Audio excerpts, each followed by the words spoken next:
Wilmington, North Carolina, August 1st, 2005. I was born at a very young age, but this story isn't about me. This story is about. What? Oh, hey, wait a minute. Um, okay.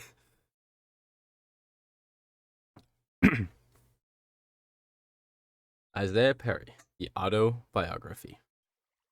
You will come to see that my life is nothing special. There's nothing to behold that you cannot find anywhere else. There's no hidden meanings, little motivation to be found, no wise words to tell you how to lead your life.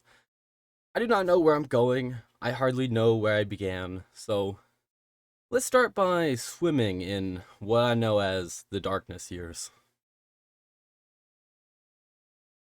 This is some of the earliest parts of my life, years I can hardly remember, things that fade and drift around my mind like an absent blur. One of my earliest memories was in North Dakota. I do not remember how we got there, but this is where we lived for a while, and where I first went to school. I remember nothing of the school except for snow. One particular instance was a school trip for some of the biggest hills that I've ever seen. I would trudge up these hills with all my might, sled in hand, exhausted by the time I'd reached the summit. But it was worth it, because I knew only the tallest peak could give me the fastest ride down. In hindsight, this might have been the spark of a trait I like to call the need for speed. But we can get to that later. No need to rush. E- Eventually, the family and I made our way back to Wilmington, my brother and father in a Penske truck, and my mom and I in a train. I remember nothing of it.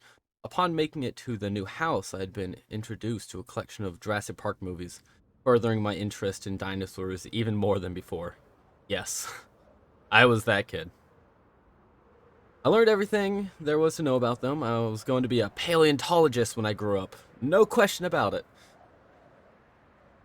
As a kid, the internet was not something that was widely available to me, so when I learned about dinosaurs, or anything for a matter of fact, it was often from reading. I reckon this is what set me down the path known as the above average kid of all my classes. Yay.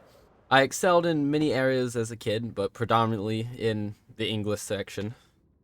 I mean, who would have guessed? School was really just my life at that point. When I was not reading, I was doing one of two things. I either was learning about science and engineering in exactly the way a kid would. I messed with things. I took them apart, put them back together again. I learned. This was that. When I was not training my mind, I was training my body with my dad. He would have me do workouts. All of us siblings, right? We would train for the various sports throughout the years, whatever it was that I was doing, whether it be hockey, lacrosse. I think I played t-ball at some point. There might be more to the list, but in the dark years, I can hardly be sure. As the years go by, I enter the second or third grade. Life began to get a little less foggy, and as we enter the age of Pokemon. It was in this age of Pokemon that I met two of my best friends that I continued to have for many years to come. And Pokemon cards were the new fad amongst all the hip second graders. Like everyone else, I began to collect cards, but for whatever reason, I began to collect them in just a little bit differently than others. Rather than working to build the coolest, strongest deck of cards possible, I sought out the oldest cards there were. The older, the better. If memory serves me correctly, I think I have roughly 300 Pokemon cards laying around from pre-2000s.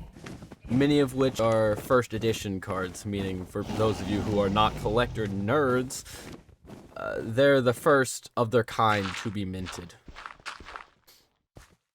This was also possibly some of the first years I began to volunteer at various events in hurricane relief centers. I've spent many hours of my life working under the Surfrider Foundation. One of their main goals is to help the environment in our local area, to stop fracking, help clean up beaches, and to help maintain the dunes.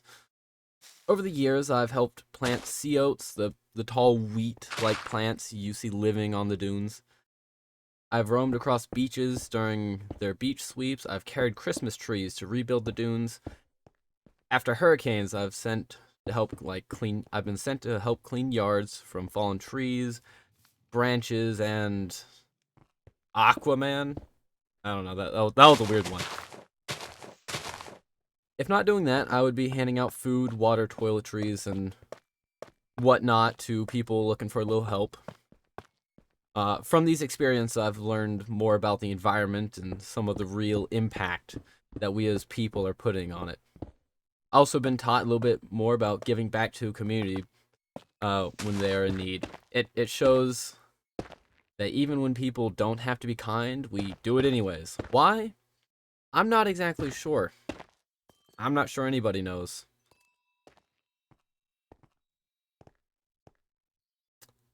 And I would have liked to have given you dates, or at least years, to make sense of a timeline, but that age is a fluid. It's everywhere. It's swirling around. We were not swimming for nothing, after all. This next era is a bit more solid than the last. It will be coined as the Age of Glass. This age began in the school year of 2015 to 2016, my fourth grade year. It is the beginning of what I would call the pre-modern era, which lasts until about 7th or 8th grade, depending on who you ask. You're asking me, so yeah, it's up to me. This era is called the Glass Era because this is where things begin to become more clear as to where life is headed. This is where I began to learn many of my life lessons, or at the very least realize I had learned them. Be it a coincidence, this is also the era, year, both, that I began wearing glasses. Wireframes all the way. Old man glasses. They're amazing. Once again, we begin with school. Still the center of my life, but this year was different because I had to leave many of my school friends behind as I transferred to Carolina Beach Elementary School from the Island Montessori School for my final 2 years before middle school. Uh, this left me to make new acquaintances. I, for one, have never been good at meeting new people, so instead, I just spent my time doing what I've been doing for rather all of my life, and that was making my schoolwork, my life, and physical activities as well.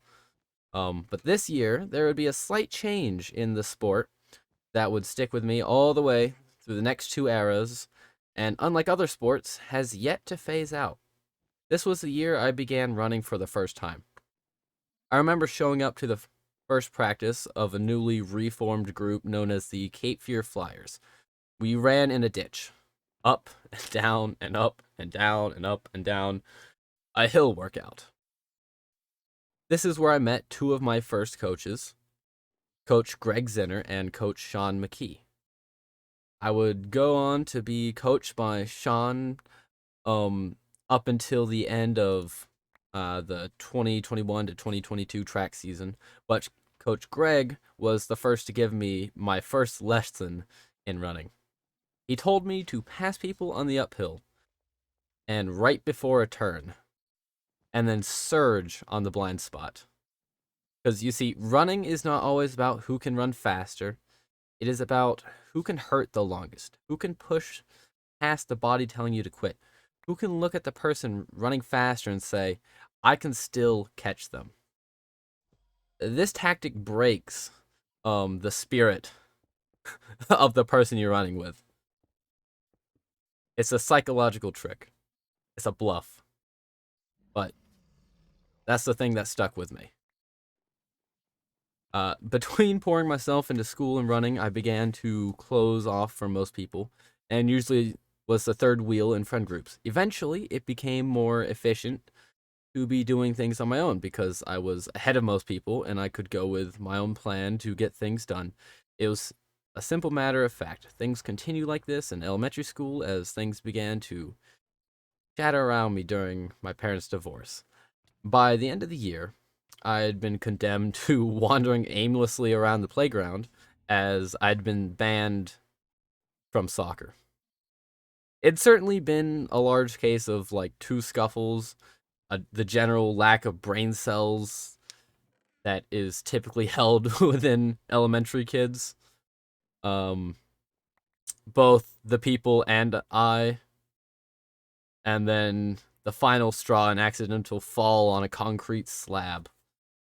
It was a funny situation because the kids, for reasons I can't quite remember, did not like me. So they began to, and I put this with question marks, bully me? Technically, on paper, it would classify as bullying, I think. But as it would turn out, they were really, really bad at it. A few kids would try to slam into me while playing soccer in a very direct, anger in the eyes, I do this to you specifically kind of look. I guess they forgot that I was a kid who had been playing contact sports for all of my life and had been trained by my dad on a pretty regular basis. So that meant I was a bigger kid, strong, fast. I could take a hit. I really don't know what their plan was, so we move on to the next kid who thought verbal bullying might have worked better. And it would have worked better if he could come up with something other than a compliment to my mother of all people. Context for this was a period of time when my family was not doing the best financially. The clothes I wore consisted of hand me downs from my brother and the best clothes we could find from thrift stores such as Goodwill. My clothes were not bad clothes, they were just secondhand. Unfortunately, I never thought it was worth my time to learn the name of the guy who called me Walmart clothes. Walmart clothes.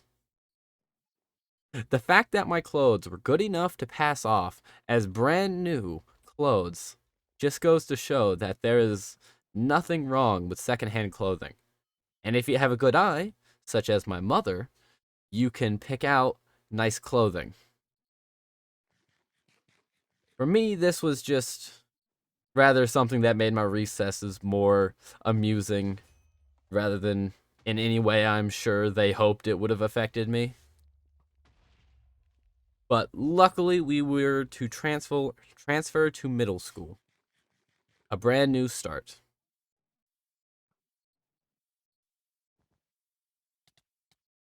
Um, Things continued as they were, just a new chance to make an impression on people. Not as a kid who got kicked out of soccer. With this new chance, I started doing exactly what I did at the beginning of fourth grade. I poured myself into schoolwork and into my running once more. By the time I hit seventh grade, the next era, known as the bug era, had begun to make its appearance. This era began to set in during seventh grade as I began to feel discontent with school. I had been doing the same thing for years. I knew next to nobody. I was starting to realize I would rather be happy. This is an era that may or may not be supported by teachers, but what happened was what happened, and I do not think I would take it back if given the chance. While still doing my best to keep up my grades, I was putting in less effort to school. As before, I had the time, I did nothing else with myself.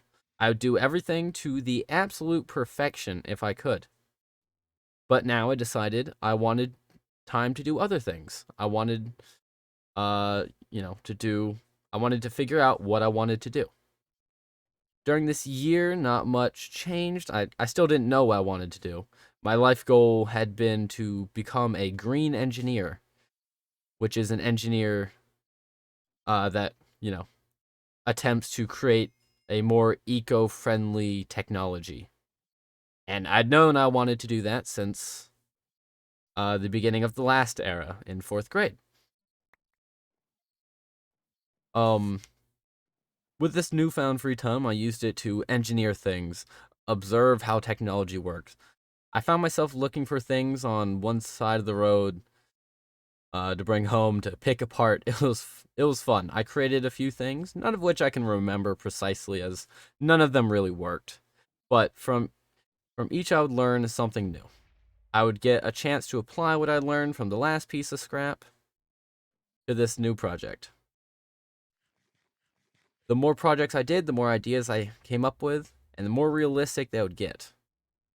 And by the time I had hit 8th grade, I truly was bugged out with school. It was a struggle to break old habits of putting my all into assignments.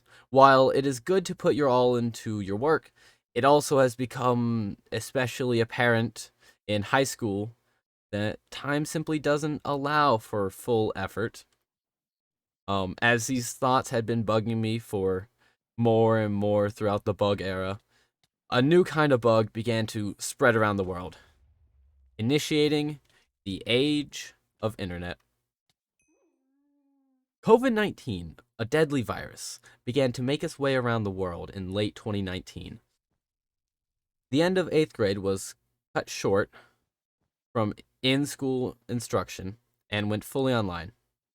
It was then that my mom decided it was time for me to get a computer and full access to the internet. While I somewhat had access to the internet with my iPhone 4 in 6th grade, an old phone like that was no match for modern day internet. Only a few select, rather old apps were still accessible for my phone, as it was stuck on the iPhone operating system, or iOS 7, while the rest of the world was already on iOS 12. Within the almost 2 years I spent in isolation from the rest of the world, I had some catching up to do. I knew just about nothing of the internet. I did not know their etiquette or slang. In fact, I hardly knew how to properly use a computer. I did not know the file systems. My typing was inaccurate and slow. My mouse movements were hardly any better. So I spent those 2 years learning how to use a PC and learning how to game. I found a game I enjoyed and played. I'm sure by now you can tell what game I'm talking about. Minecraft. The best-selling game of all time, having sold over 238 million copies. The start was rough. I had not muscle memory like the people who had been using computers for years. I had no knowledge of the game mechanics. I knew many facts and trivia about Minecraft, since I'd heard many things from the sidelines as other people played, but ultimately I did not know how the game worked. In the beginning, I decided the best way to get better was to join a free-for-all server, player versus player fighting server, and I would fight the best player there, again and again and again. And of course, I would lose to anyone at that point. Anyone who held a sword, I would lose. But I figured by observing the best, I would be able to gain their good techniques, and I would play 6 hours a day till my fingers began to cramp, my eyes would get weary, and within a month, I had already made it onto the server's top 10 total deaths leaderboard. Much like running, you do not get better by winning. You get better by losing and then learning from your mistakes and the one who beat you. Today, I've become an above average player, and I'm not the best by far, but I have gotten much better, as I find if you're willing to lose, you're willing to get better. The age of internet had its good moments, but then we also have the bad, particularly a math class that drove me to madness as I struggled to complete it. The math being taught was not hard math. It was just very difficult to figure out online. Not only that, but the teacher, not understanding how his online program worked, would assign us 2 to 3 modules a day. For reference, each module gave an estimated time for module gave an estimated time for about an hour and a half, or a full class time. And receiving 2 to 3 plus work from other classes, it began to pile up, and I would be working for many, many hours a day. All day, from the time I woke up to the time I slept. And luckily, I made it through. I passed, barely passed, lowest score I've gotten in my life. But luckily, as I completed that class, the age of the internet is slowly fading out.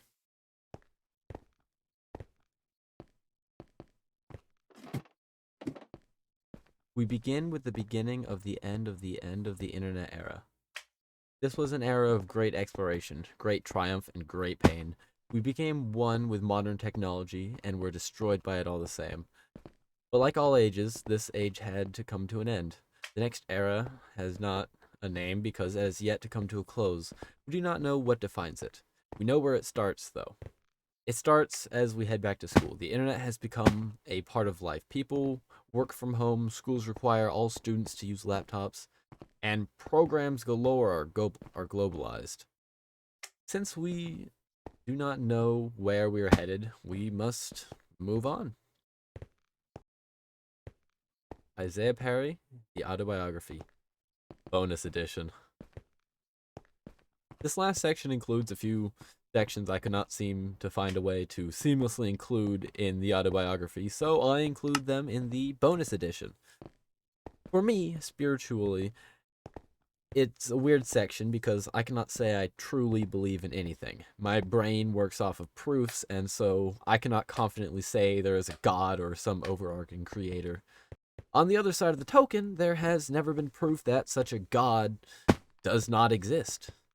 There have been things such as how energy affects matter shown in experiments such as the 2 rice jar experiment. This is interesting, but still hardly brings us to a conclusion. So, we must move on to the next section, the Enneagram test. In this test, I showed up as a type 6, the loyalist. I find this interesting because I've never found a personality test to fit me 100%, this test included, but I can't expand on what it says. I would agree that I can become quite committed once I have an idea on something. This assignment, it states me to be responsible and anxious, and to somewhat I agree, but only to a certain degree. I generally like to know the bounds of what I can and cannot do, which usually keeps me in line. As for people, I can somewhat agree with this, that I find it easier to trust people once I have a reason to trust them, but even still, sometimes people are just people. They're neither trustworthy nor non-trustworthy. They're just people. And moving on, we have my family. I do not know much of my semi-direct family, just about none of my extended family, but I can state what I do know. This here is my mother, Elisa Perry, who married my father, Patrick Perry. Sooner or later, my siblings came around. This is my brother, Kian Perry, the oldest. This is me! I'm the middle child, and this is my younger sister, Ava Lloyd Perry. We do have some half-brother uncle, half-brother to my mom, through father or mother, I really don't know. But he exists. Out there somewhere. Anyway, I saved the best for last. My mantra. It's a simple one. Drink some tea. Tea is one of the best drinks out there. It helps to calm the soul. Its herbal varieties are great remedies for most common ailments. It is just a rather splendid thing to drink. Anyways, thank you for watching. This is Isaiah signing out. And until the next one, remember, have a great day and drink some tea. Bye-bye now.